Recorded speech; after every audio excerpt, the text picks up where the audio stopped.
CBI 13ই August ঘটনাটির পায়, 14ই August তারা প্রথম আর্জি করে যায়। ততদিন 5 দিন কেটে গেছে। সিবিআই এর কাছে এখন সবচেয়ে বড় চ্যালেঞ্জ তাদের হাতে তদন্ত আসার 5 দিন, ঠিক আগের 5 দিন কি হয়েছিল। দিনে 2 বার ব্যবহার করো স্টপেজ ক্রিম আর নিজেকে রাখো এভারগ্রিন কেয়াশেক আরোমা থেরাপি স্টপেজ ক্রিম আর খুঁজে পাও নতুন আমিকে। সোমবার সুপ্রিম কোর্টে আরজিকর কাণ্ডের শুনানি। বিচারের দাবিতে তীব্র থেকে তীব্রতর হচ্ছে নাগরিক আন্দোলন। এখনো পর্যন্ত এই ঘটনায় একজন গ্রেপ্তার হয়েছে, কলকাতা পুলিশের সিভিক ভলান্টিয়ার সঞ্জয় রায়।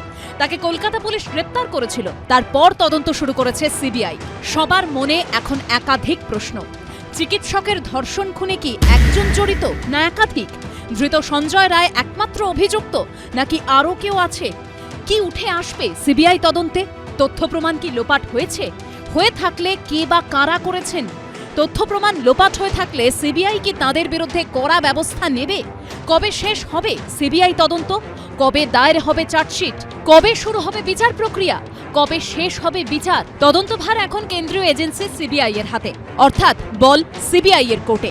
এই প্রেক্ষাপটে ধর্ষণ খুনের তদন্তভার পুলিশের হাতে থাকার সময় ঘটে যাওয়া একাধিক বিষয় নিয়ে প্রশ্ন তুলল বিজেপি। অটোপসি রিপোর্টের ওপিনিয়ন পার্ট যেহেতু বলছে একই সঙ্গে গলা টেপা এবং নাক মুখ চেপা হয়েছিল, তাহলে আমরা জানি ওই বোনটির গলা নিশ্চয়ই একটি হাতে চেপা হয়নি। 2 হাত দিয়ে যদি কেউ তার গলা টিপে ধরে থাকে, তৃতীয় কোন হাত ছিল যে তার নাক মুখও চেপে ধরেছিল? এইরকম একটি সংবেদনশীল স্পর্শকাতর খুন ধর্ষণের ঘটনা যখন সকালবেলায় রিপোর্ট হলো, সেদিন রাত্রিবেলা 11:45-এ এফআইআর লজ হলো কেন? তাহলে কি ষড়যন্ত্রে এমন কেউ জড়িত বা কারোর অঙ্গুলি হেলনে সঞ্জয় রায় এই কারবার করলো, এই কাণ্ডটি ঘটালো?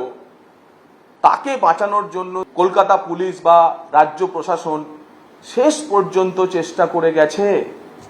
সেই ধন্দ সিবিআই দ্রুত পরিষ্কার করবে, ক্লিয়ার করবে বলে আমাদের আশা। যতদূর জানি উনি বিজেপির নেতা, সিবিআই এর মুখপাত্র নন।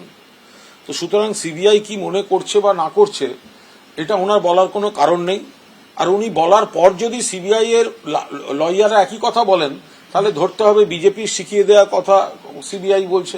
আর ওনার কাছে যদি বাড়তি কোনো তথ্য থাকে, তাহলে উনি সংবাদ মাধ্যমে না বলে সিবিআই অফিসে যান, সেখানে গিয়ে একটা বয়ান লিপিবদ্ধ করে এগুলো বলে দিয়ে আসুন। সোমবার সুপ্রিম কোর্টে শুনানি, সেদিন তদন্ত রিপোর্ট জমা দেবে সিবিআই। কি থাকবে তাতে? শিবাশিস মৌলিক ও সৌমিত্র রায়ের রিপোর্ট, এবিপি আনন্দ।